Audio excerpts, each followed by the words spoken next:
It was the kind of afternoon that felt too ordinary to be remembered. The air inside Walmart was cool, buzzing with the sound of carts rattling over tile, children begging for candy, and the constant beep of registers. Noah was just another tired man in a faded work jacket, holding a carton of milk, while his daughter Emma trailed beside him with a backpack still on from school. Then it happened. A woman in a grey business suit staggered near the produce aisle. The apples she carried spilled across the floor, rolling in every direction. Her hand clutched at her chest, her face twisting with pain before she collapsed to the ground. The crowd froze. A couple gasped, a few pulled out their phones. One man whispered, "Don't touch her, you'll get sued." Another said, "Somebody call 911." But nobody stepped forward. Noah didn't think. The milk slipped from his hand, forgotten. He dropped to his knees beside the woman, his pulse quickening as old instincts he thought were long gone rushed back. Emma stood just a few feet away, wide-eyed, watching her father press his hands against the woman's chest and begin compressions. The shoppers held their breath as he worked. 30 seconds stretched into what felt like forever. Then the woman coughed, gasped, and her eyes fluttered open. Relief swept through the crowd in murmurs of awe. But before the paramedics arrived, before anyone else dared to move closer, she reached out with a trembling hand, her lips barely forming words. "Don't tell them yet." Her eyes locked on Noah's, filled with something more than fear, something closer to a warning. The sirens grew louder outside. The crowd that had only been watching now shifted aside as 2 paramedics rushed in, kneeling where Noah had been seconds before. One checked the woman's pulse while the other slid an oxygen mask over her face. "Pulse is weak, but it's there," one of them said. Noah stepped back, his hands trembling slightly, the echo of each compression still in his muscles. He barely noticed the murmurs around him, people saying things like, "That guy saved her," or "Where'd he learn that?" Phones hovered in the air, recording, but none of it mattered. What mattered was Emma. She stood at the end of the aisle, clutching his phone like it was a lifeline, her small shoulders tense, her eyes wide and glassy. Noah walked over and knelt in front of her. "You did great, kiddo," he said softly, brushing a strand of hair from her face. "You cooled fast. That's what counts." Her chin quivered. "Dad, I thought she was going to die. You weren't even scared." Noah gave a tired smile. "I was scared, I just didn't have time to show it." As the paramedics lifted the woman onto a stretcher, Noah's gaze followed. For a moment, she seemed unconscious again, her body slack under the straps. But then her eyes cracked open. Weakly, she turned her head, scanning the crowd until she found him. Her lips moved under the mask. The medic leaned down, asking, "Mom, can you repeat that?" But Noah already heard it. The same words as before, quiet and sharp like a secret meant only for him. "Not yet." And then her eyes closed once more as the stretcher rolled toward the waiting ambulance. The doors slammed shut. The sirens wailed again. The crowd began to disperse, but Noah stood frozen, the words replaying in his mind. Not yet, not what, not who. Emma tugged at his sleeve, her voice small but piercing. "Dad, why was she talking to you?" That night, their small apartment felt quieter than usual. Dinner was simple, boxed macaroni and cheese, the kind Emma always asked for after long days at school. She sat at the table, swinging her legs, but her eyes kept flicking toward her dad. Noah pushed food around his plate, his mind still stuck in the aisles of Walmart, on the way his palms pressed into a stranger's chest, on the words she whispered only to him. Emma broke the silence. "Dad, how did you know what to do? Nobody else even tried." He cleared his throat. "It was just CPR, sweetheart, basic stuff." She shook her head, stubborn the way only kids can be. "No, it wasn't just basic. You looked like you'd done it before." Noah forced a small laugh, though it didn't reach his eyes. "A long time ago I studied a little medicine, before life went in a different direction." Emma tilted her head. "You mean before Mum?" The fork slipped from his hand and clattered against the plate. He nodded once, slowly. "Yeah, before."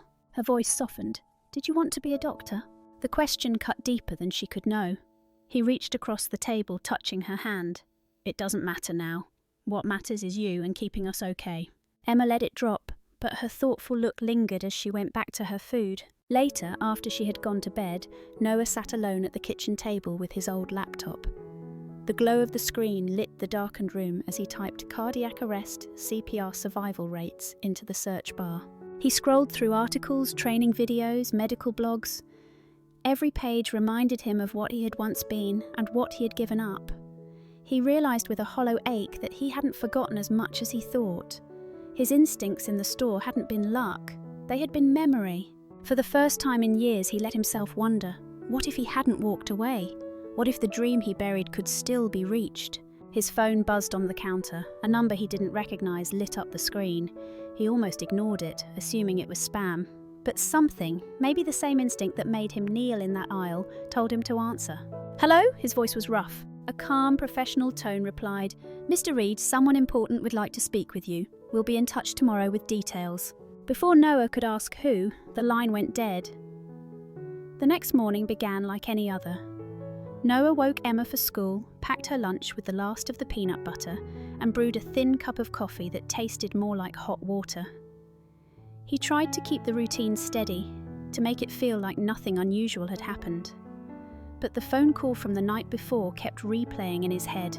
All through the day at the garage, he found himself distracted.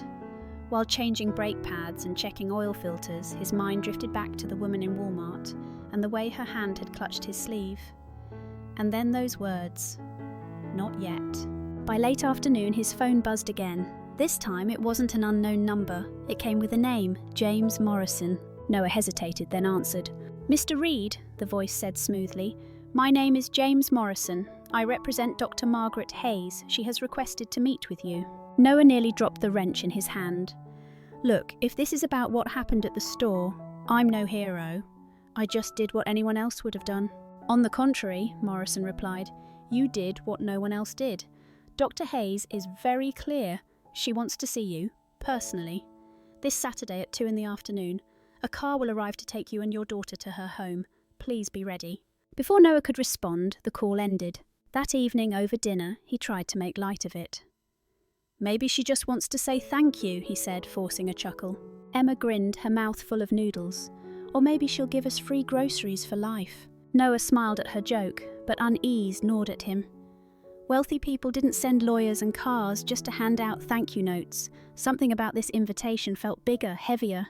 By Saturday afternoon, Noah stood at their apartment window, watching as a sleek black car pulled up outside. It looked out of place on their worn street, where rusted mailboxes leaned and kids played basketball with a dented rim nailed to a telephone pole. Emma pressed her nose to the glass. "Dad, that's for us, isn't it?" Noah tugged at the sleeve of his work jacket, suddenly self-conscious of the grease stains that never fully washed out. "Yeah, looks like it." The driver stepped out, opening the back door. "Mr. Reed, Miss Reed, Dr. Hayes is expecting you." Noah and Emma exchanged a glance. He could have said no, closed the curtain and pretended it wasn't happening. But curiosity, and something deeper he didn't want to name, pushed him forward. He took Emma's hand. Together they walked toward the car. The drive felt endless. Emma sat pressed against the window, watching as their familiar neighbourhood faded into streets lined with tall trees and brick houses set far back from the road. Every turn of the car seemed to take them further from the world they knew. When the car finally slowed, Noah caught his breath. Ahead stood a sprawling home of red brick and white columns, with windows gleaming in the late afternoon sun. A fountain bubbled in the yard, its sound crisp against the quiet. Emma whispered, "Dad, this place is huge." Noah adjusted his old jacket, feeling the grease stains on his sleeves like a spotlight. "Yeah," he muttered, "not exactly our side of town." The driver led them up the wide steps and opened the front door. To Noah's surprise, Margaret Hayes herself was waiting. She looked frail but alert, her posture straight, her eyes sharp. She greeted Emma first, bending slightly to meet her gaze. "You must be Emma," she said with a gentle smile. "Your father saved my life, but I have a feeling you keep his alive every day." Emma blushed, clutching Noah's hand tighter. Inside, the air smelled faintly of polished wood and old books. They were led into a study lined with shelves, the kind of room Noah had only ever seen in movies. Sunlight spilled across the rug, catching the dust in golden streaks. Margaret settled into a leather chair, motioning for them to sit across from her. For a long moment she said nothing, her gaze rested on Noah, studying him with unnerving calm. Finally she spoke. Everyone else in that store froze. You didn't. That tells me something about who you are. Noah shifted uncomfortably. Mom, I'm no hero. I just did what I remembered from a long time ago. Her eyes narrowed slightly. From medical school, you studied but you never finished? Why? Noah's stomach dropped. He hadn't told anyone at the store, not even the paramedics. How could she possibly know? Emma looked at him, startled. Dad, you never told me you went to medical school. Noah swallowed hard, searching for words. Margaret's eyes softened as she leaned back in her chair. The sharp edge in her tone faded, replaced by something far more fragile. Most people know me as a doctor, or later the woman who started a foundation. But what they don't know, she paused, her gaze drifting to the tall window, is that I once lost someone in a grocery store aisle, just like I nearly lost myself that day.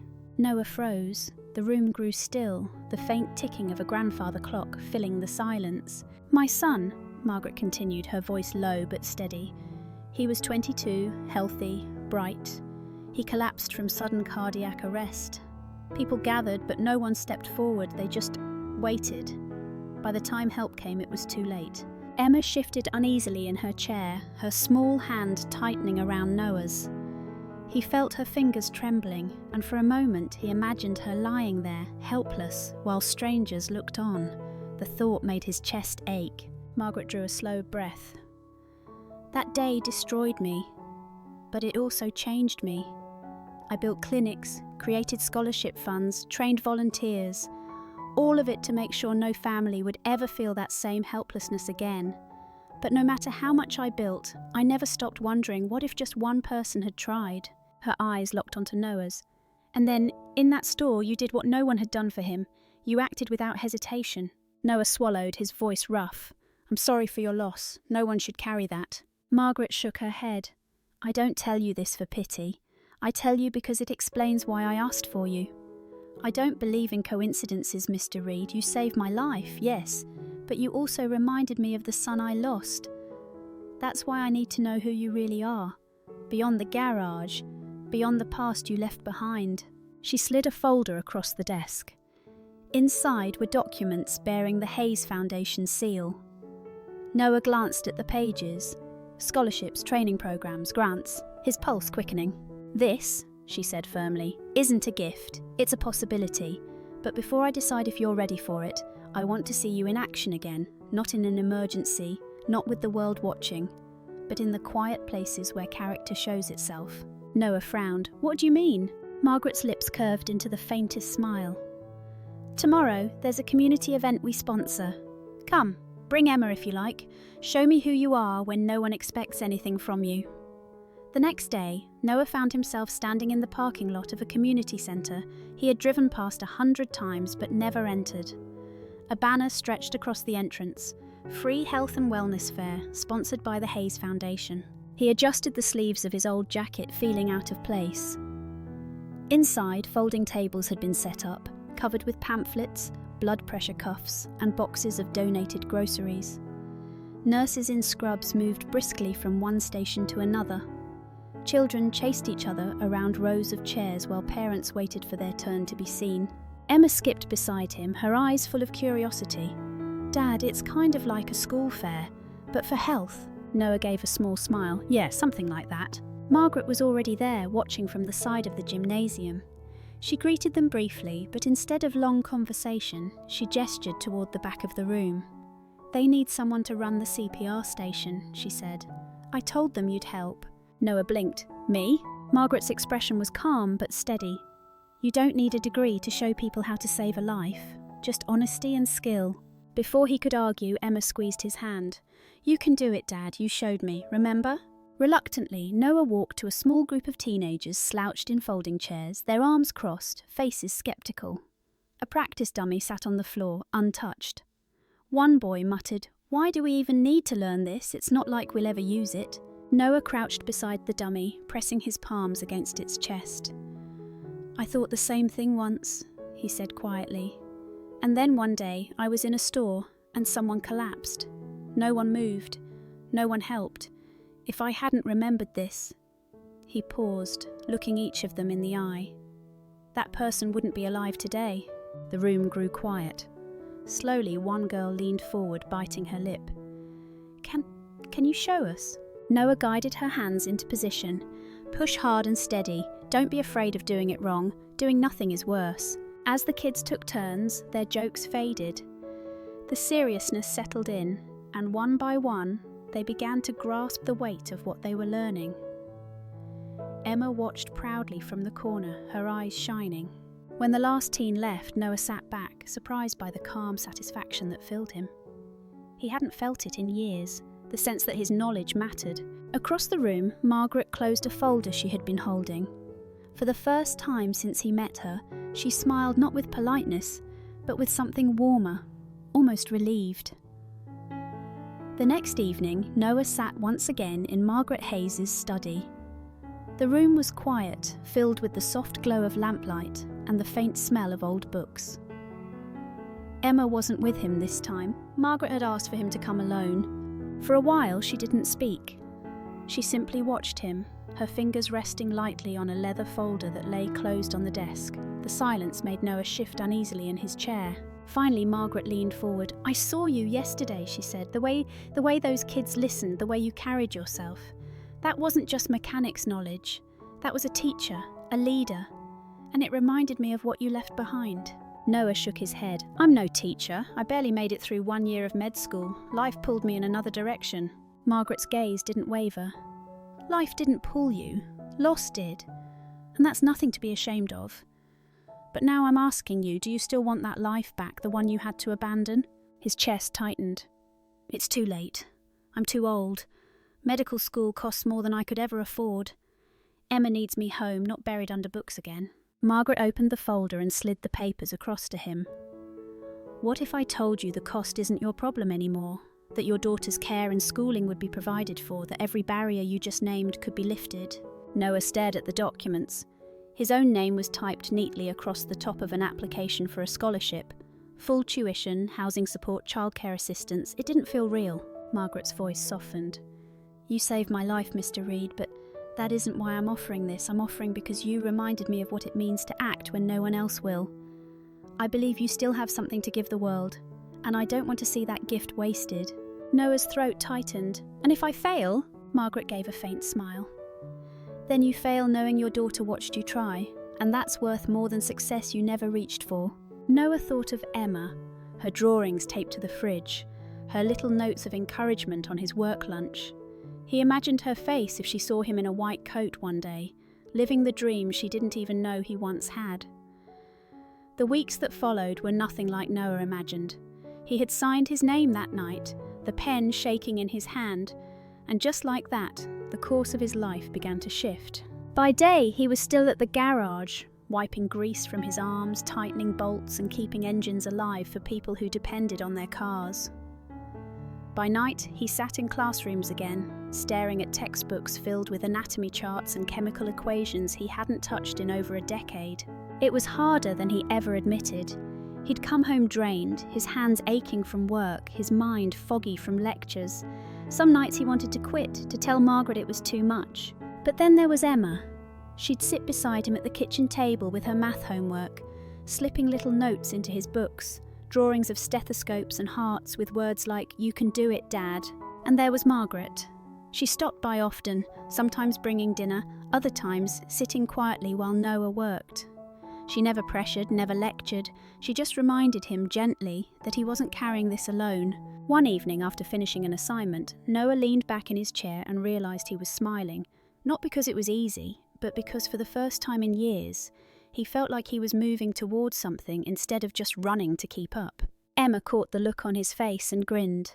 "You look like one of those college kids in the library," she teased. He laughed, shaking his head. "Not exactly, but maybe I'm learning how to be one again." Margaret, sitting across the table, closed her journal and said softly, "You're more than a student, Noah. You're showing Emma that it's never too late to fight for a dream." The words struck him harder than he expected. He thought about Emma's future, the lessons she was quietly absorbing, not from her books, but from watching her father try again. A year later, Noah stood at the front of a college classroom, a CPR dummy on the table beside him.